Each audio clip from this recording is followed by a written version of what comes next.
So, our very next speaker is going to be Brenda Lebsack. Brenda has been with, by the way, Brenda has been with the settlement project from our very first little outing, right, Brenda? Thank you. So I'm going to read a little bit about Brenda. She has been in public education for 25 years. She has a Bachelor's of Science and Human Services from Cal State Fullerton University and a teaching credential from San Jose State University, an MA in Special Education from Chapman University, and an adapted PE authorization from Azusa Pacific. Brenda has taught alternative education, elementary education, middle school, and high school special education, and is currently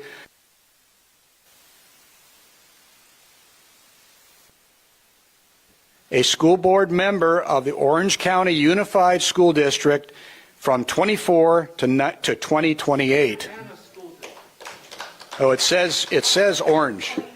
Sorry about that. I'm just reading. Okay.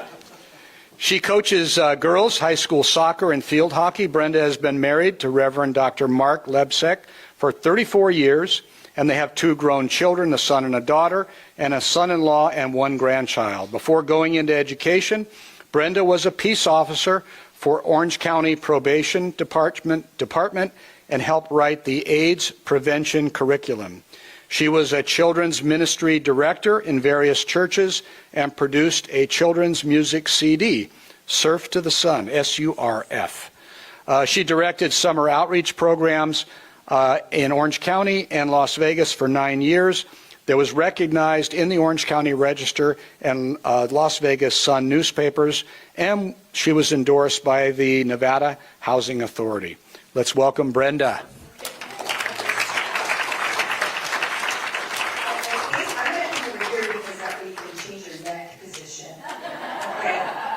Actually, that was a little older bio, probably from the first time when we met. I have 3 grandchildren now. I've been married 39 years now. So anyways, we can shorten it up next time. Okay. Anyways, I just kind of want to roll back a little bit. First of all, I'll start with what just happened since I'm in a school board member right now in Santa Ana.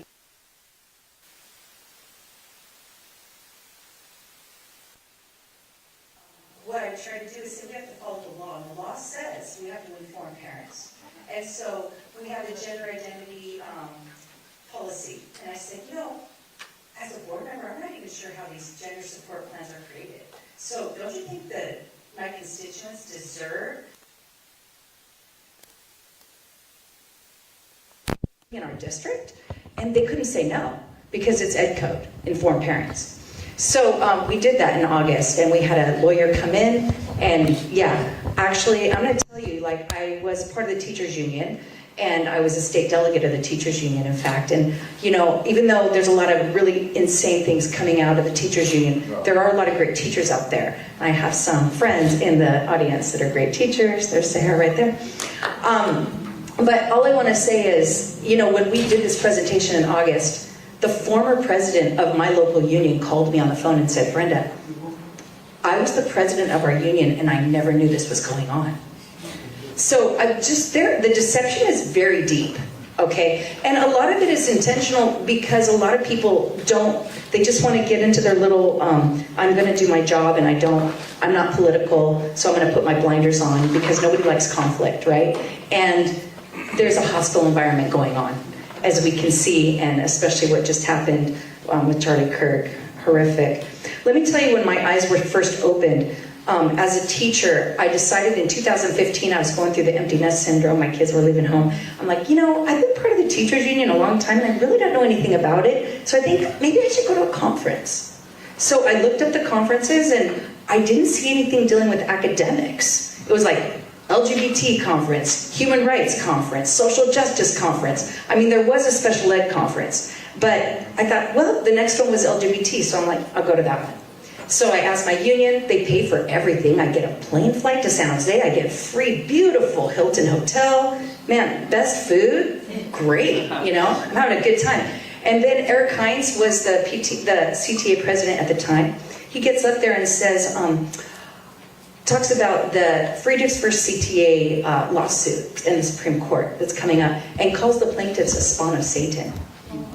I'm like, what did I just hear? I'm part of Christian educators. I go to my hotel room, call the president of my Christian educator. I'm like, can you tell me about this Supreme Court case? Like, who are the plaintiffs? He said, we are. I'm like, we are? We were just called the spawn of Satan by the president of CTA. That is when my eyes were open. I'm like, this is war. This is not about tolerance. This is about putting target on people of faith, anybody who doesn't agree with their agenda, that we are going to be demonized. And that's when my eyes got opened. I started just going to more CTA conferences because I'm like, I gotta hear what in the world what is my union all about? I go to this one about human rights. The guy who was leading the workshop, Seth Bramble, he was the CTA lobbyist. And I raised my hand and I asked him, you know, because I used to teach in Las Vegas for a while, and I said, you know, one of my Mormon students, you know, a few years ago said he believes marriage is between a man and a woman. What should I say to that student in order to respect the diversity of my class? And his answer to me was, treat that student as though he said, black people should be burned at the stake. My jaw dropped. I could not believe what I just heard. At that point, I thought, nobody is going to believe what I'm saying. And so I started telling my teacher friends, you've got to come with me. We've got to start recording. We've got to start providing this evidence to our teacher friends. There's been so many things that have happened, but let me just tell you about when I was a school board member in Orange Unified for 4 years. Well, during this time, we have, you know, the health framework came out. It's kind of like the blueprint for text writers, curriculum writers. This came out in 2018. I was reading it, and it's like a 350-page document. I noticed some things in here that I'd never seen before. Things like when they explained LGBTQ, they defined it as ever expansive, ever evolving. So basically no boundaries. The plus means plus. There's no boundaries.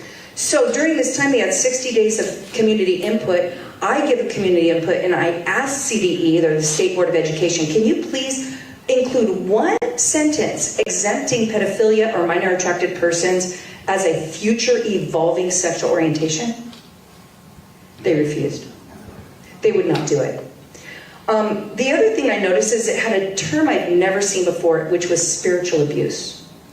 And this term was defined as using religion to justify rigid gender roles. In other words, male and female.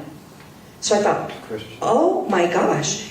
Now, spiritual abuse, what this tells me, the implications, is your belief alone. Not if you are hurting a child or physically or emotionally or neglect. It's going beyond that to just your belief is labeling you as dangerous and harmful. And so that's when I'm like, this is insane. Now, when I saw the curriculum from AB 329, this was passed in 2015 with Shirley Weber, and in 2015, it had to be implemented in 2016, but districts were slow at implementation. So finally, the ACLU they were the ones that sponsored the bill, and they had to start kind of threatening districts, like with lawsuits. You have to do this, you have to put in the sex ed. Part of this bill also had in there that you could not notify or opt out kids from anything having to do with gender identity or sexual orientation if it's not related to HIV prevention and it's not related to reproductive sex ed. Okay, so basically anything having to do with kindergarten books, like you guys were mentioning, you know, some of these books that tell kids their gender can change like the weather based on their feelings, there's infinite pronouns, all this stuff. That's actually part of that law that was passed in 2015, okay? So what happened though, when I started seeing the sex ed coming in, and I saw, what? Pansexuality? Non-monogamous relationships? Gender fluidity? Like, I don't think parents know that this is what their kids are getting. So I started telling my community, you guys, you gotta look at this. This isn't like the sex ed we were raised with, right? They saw it, they were shocked. They came to the school board member in school board meeting in Orange Unified, and they started reading it out to our conservative board. We had a conservative board. Now, thank God, Rick Ledesma, when he heard it, he was in shock. He's like, we passed this? We didn't know this is what it was. He called an emergency meeting, and then at that emergency meeting, he stopped the implementation. 2 days later, ACLU shows up to our next board meeting and sends us each a letter threatening us, saying parents don't have the right to dictate what their kids are taught in public education. And ACLU said, in fact, your community is just a fringe community because 89% of California parents want this education in their schools. And I'm like, really? 89%? I don't even know what the word pansexual means. Like, what? So I look at their footnote. It's from UC Berkeley. I contact UC Berkeley and get a hold of the professor who did this 2007 survey that ACLU is promoting. He sends me the survey. There's not one question about gender identity. Nothing about all the controversy that's in these new sex ed curriculum that's being promoted by the State Board of Education. It's not in the survey. ACLU, now that's why in a recent article I said, no, opt-out's not enough. Opt-out is throwing us crumbs. Why? Because these laws, such as AB 329, is based on a false pretense. They lied to legislators who then thought they were representing parents and they weren't. Okay? Why did they do this? I think because they want to bypass the parents and the adults to go to the impressionable children to indoctrinate them so that they can then, change the mindset of society. That's right. But here's what happened after that. In 2020, what am I at? Okay. In 2020, people came together and said, we're going to pass a bill, Senate Bill 673, that says at least, let's say elementary kids, it has to be an opt-in, and you have to put it on your website, this district website, so that people know what they have an informed decision, whether they want to opt out or opt in. And this is only for K through 6, okay? 2020. We had so much support, okay? And in that time, I started an interfaith organization. So actually, I flew to Sacramento with the head of the Islamic Shura Council for Southern California. And they were for pro-parent rights. They don't want this taught to their children, right? And I was working with my Muslim constituents in Orange and all my interfaith constituents. And we had the Catholics, we had the Protestants, we had the Orthodox Jews, the Muslims. I even got the NAACP in Riverside, okay? When the clergy of the black clergy who were in the NAACP, they said, we don't want this stuff. And I joined the NAACP in Orange County just to be a voice. Because what I'm finding is we've got these upper echelon people, just like the CTA, who are pushing these things down, but the grassroots people, they don't know what's going on. So we need people up here letting them know and informing them so they can revolt, okay? So anyways, when we did this, we had so much support. And then what happened is the ACLU came in. And again, they said, no, parents don't want that. Parents don't want an opt-in.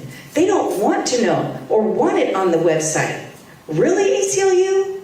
Okay, let's look at your research. And by the way, the American Academy of Pediatrics, CTA, PTA, all follows in the ACLU footsteps. And they all quote the same research. We looked up the research. You know what it was? It was a 30-year-old study from junior high, small sample of junior hires based on drug prevention. What does that have to do with elementary students' sex ed? Right? It's like apples and oranges. But I do not know, and I'm going to tell you, I just wrote an article and I submitted it last week to EdSource, which is the top education resource. I gave them with all the documents of the ACLU lies that are still perpetuated today in their toolkits and misrepresenting parents. Does it say 10 minutes? No, it says It's 12. confusing. He means done. Are you telling me done or 10 minutes? I'm so sorry, I kept thinking you're telling me 10 minutes. I'm done. We'll talk later. More. I'm sorry. You needed to I'm like, that 10 minutes is not moving. My website website is brendaforkids.com with the number 4, brendaforkids.com. Let's support Brenda. Thank you, Brenda. Brenda, that was spellbinding. Source rejected my